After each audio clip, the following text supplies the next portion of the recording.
I think the average college football fan can sometimes be a hypocrite, and I'm guilty of that as well. And the biggest point that I can make with that is that we often accuse coaches of never saying anything.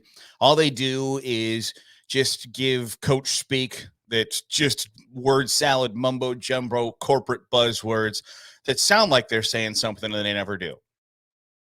And yesterday there were 3 coaches that did not adhere to that script, didn't stick to it. And I think the college football world's better for it. But the blowback has been pretty swift. And I think the Ryan Day, I'm not going to play it because you probably saw it, went super viral on Twitter. And they were split kind of like 60-40, I think. There were 60% of people that were like, this is awesome. This is exactly what Ryan Day has needed. And this is great. And then the 40% were like, he's arguing with an 86-year-old man. Well, okay. Yes and no.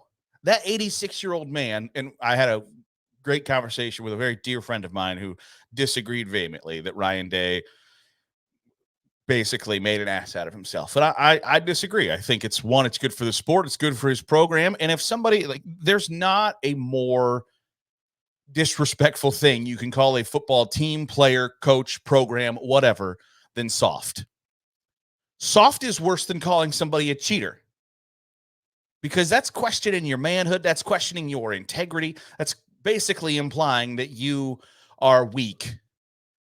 And it just goes against everything that it stands for, to play the sport and be a man in that sport. Lou Holtz, and let me make this distinction. Lou Holtz called out Ryan Day professionally. There's been a lot of, this is turning personal. It was not personal. Saying Ryan Day is a bad man or a bad husband or something like that is personal. Lou Holtz criticized Ryan Day professionally. There is a difference between personal and professional. If Lou Holtz said Ryan Day's got a crappy beard, yes, that is a personal shot.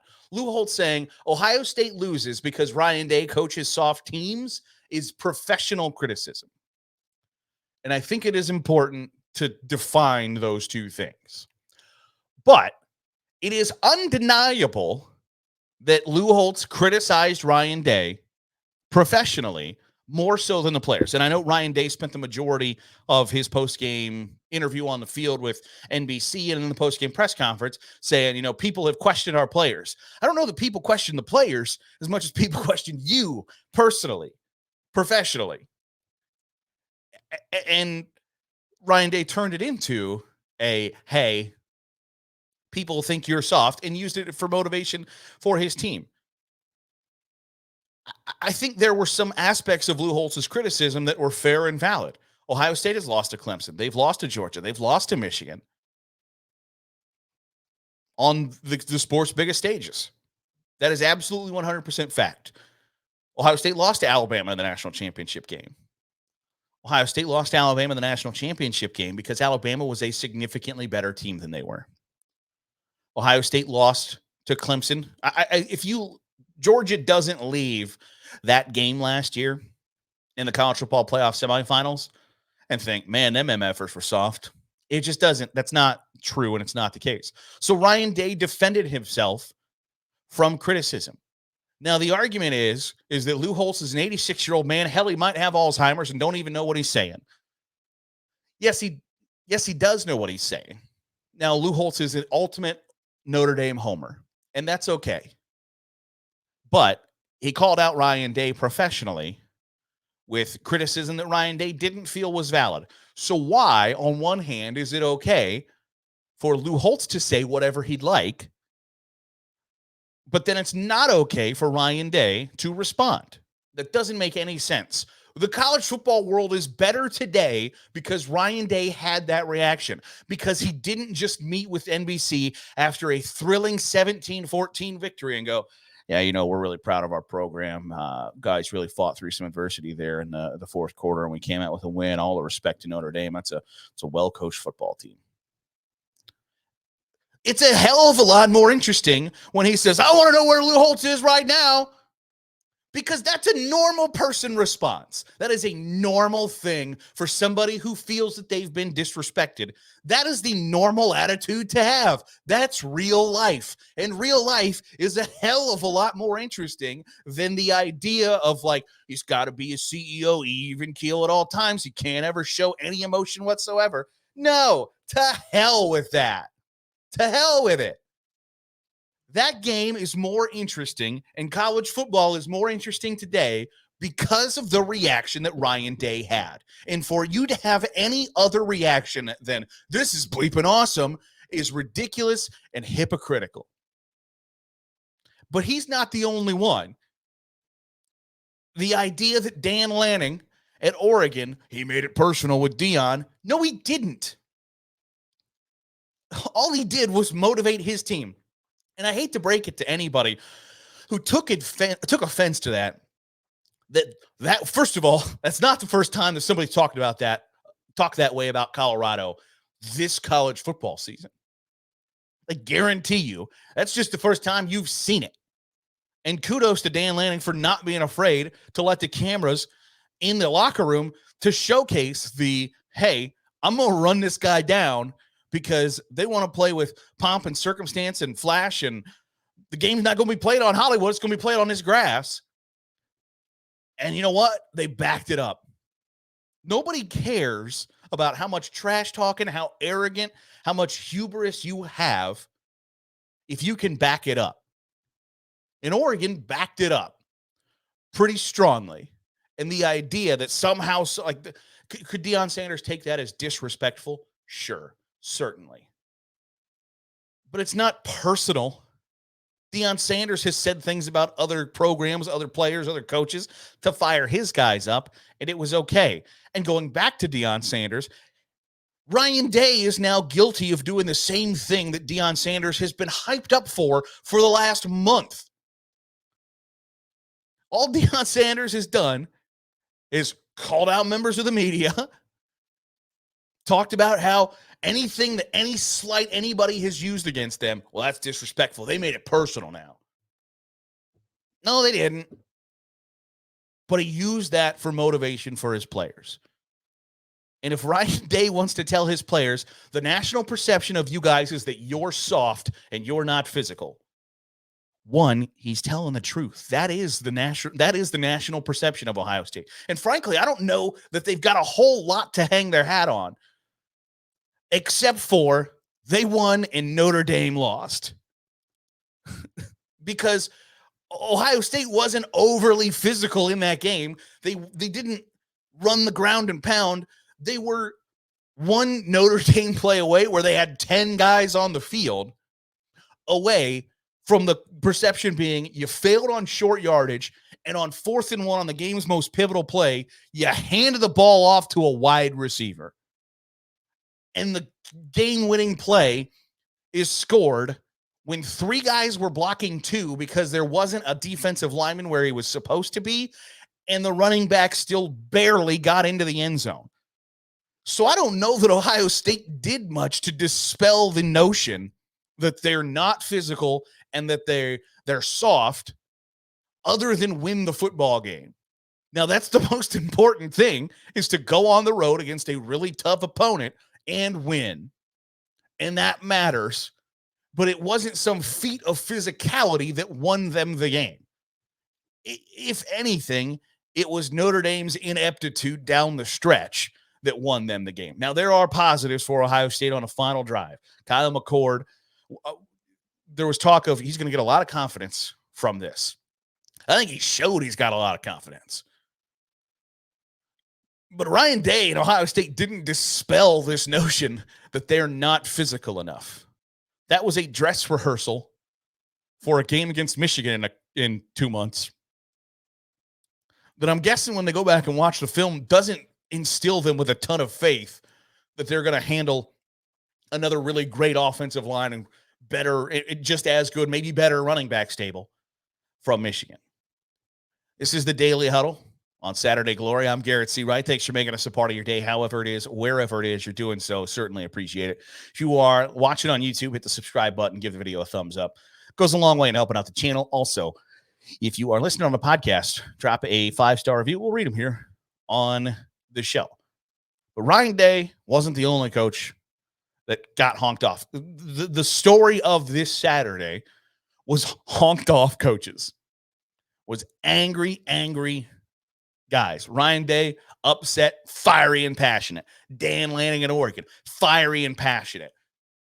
Jake Dickert at Washington State, fiery and passionate. And he has as big of a point as anybody where, and I know that the idea that you're arguing with these old guys, it's open season on geriatrics. Lou Holtz's opinion, Lou Holtz is a legend in the sport. His opinion on what a coach is or isn't doing still holds weight and will until the day he dies. Whether he realizes that or not, I don't know, but it does. You can pretend that it doesn't, but it does. And so for Ryan Day to respond, I don't think is outrageous or unwarranted. He felt personally disrespected. Now, I think he was professionally disrespected. But disrespect is disrespect. If somebody disrespects you, how likely are you to go, you know what? That's just their opinion. And they're entitled to it. Not likely. Not likely at all. So stop pretending as if it's some horrible thing that Ryan Day did that. Dan Lanning, and frankly, Oregon has built their brand and gotten their publicity, notoriety from being the flashy school. And Colorado took that away. So you got to take it back. But you also got to take it back on the football field. And they did that. Washington State might have the biggest gripe of the day where Lee Corso, God love the man, called the game between Washington State and Oregon State the nobody's watching bowl. And I don't think it was as much because it's Oregon State and Washington State as much as it's that game's going to happen while Ohio State's playing Michigan, or while Ohio State's playing Notre Dame, I beg your pardon.